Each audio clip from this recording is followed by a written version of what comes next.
कोई दिन ऐसा नहीं गुजर रहा जब आला अदलिया नैब की कारकर्दगी पर अदम इत्मीनान का इजहार ना करती हो, इदारे की सलाहियतों से मुताल्लिक सख्त फैसले और रिमार्क्स ना दिए जाते हों। आज एक और केस में चीफ जस्टिस ने नैब की अहलियत और सलाहियत पर बरहमी का इजहार किया है। केस की समाअत के दौरान चीफ जस्टिस ने रिमार्क्स दिए कि नैब के तफ्तीशी अफसरान में अहलियत और सलाहियत नहीं है। चेयरमैन नैब इस केस की तफ्तीशी टीम को तब्दील करें। नैब में तफ्तीश का मयार जांचने के लिए कोई निज़ाम नहीं है। नकाइश से भरपूर तफ्तीशी रिपोर्ट रेफरेंस में तब्दील कर दी जाती है और रेफरेंस दायर करने के बाद नैब अपनी गलतियां सुधारने की कोशिश करता है। गलतियों से भरपूर रेफरेंस पर अदालतों को फैसला करने में मुश्किलात होती हैं। करप्शन के मुकदमात के फैसलों में ताखीर का आगाज ही नैब के दफ्तर से होता है। चीफ जस्टिस ने नैब के प्रोसिक्यूटर जनरल को मुखातिब करते हुए कहा कि आपने तमाम इल्जाम अदालतों पर लगा दिया। तहकीकात सालों करते रहते हैं। नैब के तफ्तीशी अफसरान में सलाहियत का फुकदान है। कानूनी पहलुओं का तफ्तीशी अफसरान को पता नहीं होता। लोग सालों तक नैब में फंस जाते हैं। 30 दिन में फैसले की बजाय लोग 3 साल तक पड़े रहते हैं। नैब के रेफरेंस की बुनियाद ही गलत होती है। रेफरेंस में क्वालिटी नहीं होती। 50-50 लोगों को गवाह बना लिया जाता है। हालांकि क्वालिटी का तो एक ही गवाह काफी होता है। दौरान समाज जजेस और नैब प्रोसिक्यूटर में भी मुकालमा हुआ। प्रोसिक्यूटर जनरल नैब का कहना था कि नैब प्रोसिक्यूटर्स की तनख्वाहें और मरात इंतहाई कम हैं। फंड्स मिले तो अच्छे प्रोसिक्यूटर्स भर्ती करेंगे। इन हालात में भी नैब 61% मुल्जिमान को सजा दिलवा रहा है। सब हमारे ही खिलाफ हैं। सिर्फ सुप्रीम कोर्ट से हौसला मिलता है। तफ्तीशी अफसरान की न्यूयॉर्क और बरतानवी पुलिस से तरबियत करा रहे हैं। इस मौके पर जस्टिस याया आफरीदी ने रिमार्क्स दिए कि फंड्स इंतजामी मामला है, अदालत कुछ नहीं कर सकती। जबकि चीफ जस्टिस ने रिमार्क्स दिए कि नैब मुकदमात जीते तो 1000 अरब से जायद की रिकवरी हो सकती है। 2 अरब तो नैब के एक केस से ही निकल आएंगे। नई अदालतों के क़याम में 2.86 अरब का मसला चूजे की खुराक के बराबर है। नैब वाले कच्चे पक्के केस बनाकर अदालतों को भेज देते हैं। 20-20 साल से मुकदमात एहतसाब अदालतों में पड़े हैं। आज एक और केस में अदलिया की तरफ से नैब की कारकर्दगी पर नाराजगी का इजहार किया गया। सवाल उठाया गया। तफ्तीशी अफसरान की सलाहियतों पर सवाल उठाए गए। नैब ख्वाजा बरादरान की जमानत के फैसले के बाद से सख्त तनकीद की जद में है और आज बेंच के बाद बार्स की तरफ से भी सख्त रद्द-ए-अमल आया। सुप्रीम कोर्ट बार एसोसिएशन और पाकिस्तान बार काउंसिल ने अपने मुश्तरका एलामिये में सुप्रीम कोर्ट के ख्वाजा बरादरान के जमानत के फैसले को न सिर्फ सराहा है बल्कि उसे एक तारीखी फैसला करार दिया है। पाकिस्तान बार काउंसिल और सुप्रीम कोर्ट बार के मुश्तरका एलामिये के मुताबिक सुप्रीम कोर्ट के इस फैसले में जो फाइंडिंग्स दी गई हैं उसमें बड़ी हद तक नैब की जानिबदारी की निशानदही की गई है।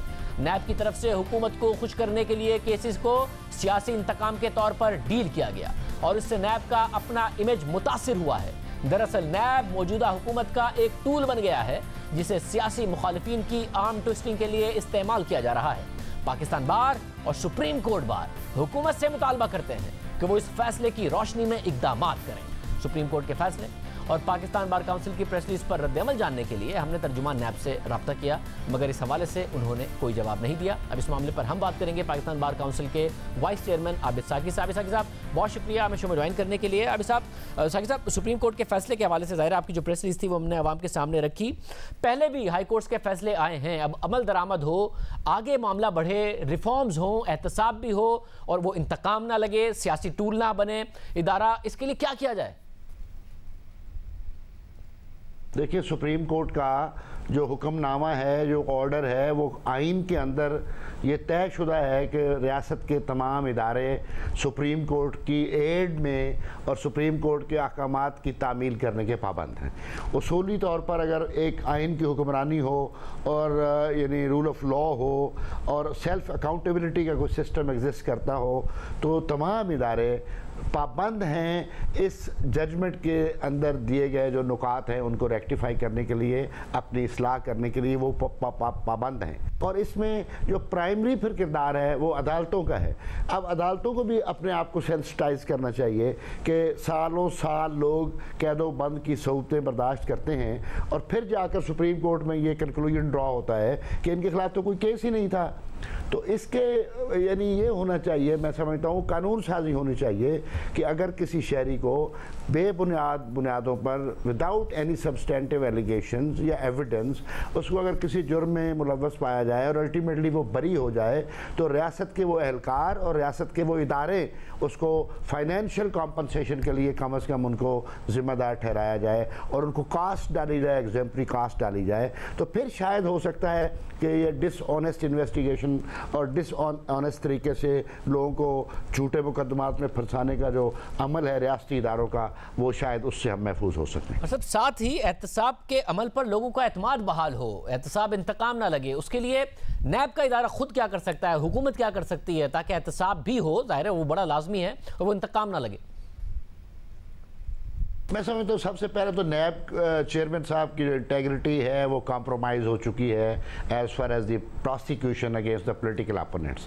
यानी ये जो तासर पाया जा रहा है कि जो हुकूमत के अंदर रहकर करप्शन कर रहे हैं लोग, उनको नहीं पूछा जा रहा, उनको अकाउंटेबल नहीं किया जा रहा, और जो जिनसे उनको खदशा है कि ये हमारे मुखालिफ हो सकते हैं या मुख्तलिफ राय रखते हैं, उनके बारे में ये हो रहा है कि उनको 40-40 साल पुराने, 35-35 साल पुराने खोद के digging out the entire things, अब उनके खिलाफ मुकदमात बनाए जा रहे हैं। और फिर अल्टीमेटली वो मुकदमात जब सुप्रीम कोर्ट तक पहुंचते हैं तो सुप्रीम कोर्ट कहती है कि इनके खिलाफ कोई केस नहीं बनता था, इनके खिलाफ कोई एविडेंस नहीं थी।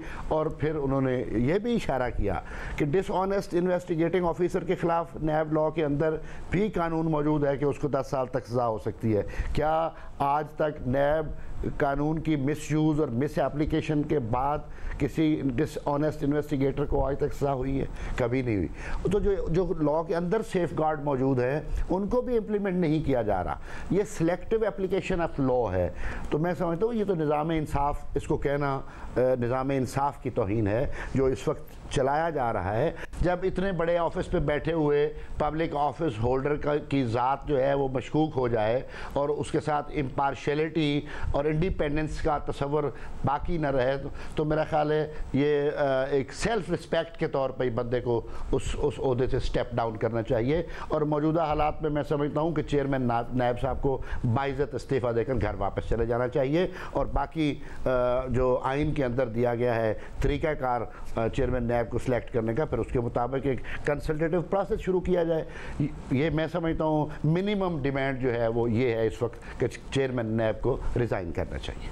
बहुत शुक्रिया। अभी सागी साहब हमारे साथ मौजूद थे। आज पीपल्स पार्टी के चेयरमैन बिलावल भुट्टो ज़रदारी ने कौमी असम्बली में एहतसाब के नए इदारे के क़याम का मुतालबा किया। जियो न्यूज़ के ज़राए के मुताबिक नून लीग के रहनुमा ख्वाजा साद रफ़ीक से बिलावल भुट्टो ने मुलाकात भी की, जिसमें नैब ऑर्डिनेंस का मामला ज़ेर बहस भी आया। जबकि आज ही हुकूमत की जानिब से पार्लिमानी कमेटी बराए कानून साजी तश्कील दे दी गई है, जिसका पहला इजलास चेयरमैन शाह महमूद कुरैशी की सरबराही में हुआ। इजलास के बाद शाह महमूद कुरैशी का कहना था कि आज के इजलास में नैब कानून पर भी बात हुई है और तय पाया है कि कल नैब का मुजवजा ड्राफ्ट अपोजिशन को देंगे। अब देखते हैं पीर के हवाले से क्या होता है। इजाज़त दीजिए, अल्लाह हाफ़िज़।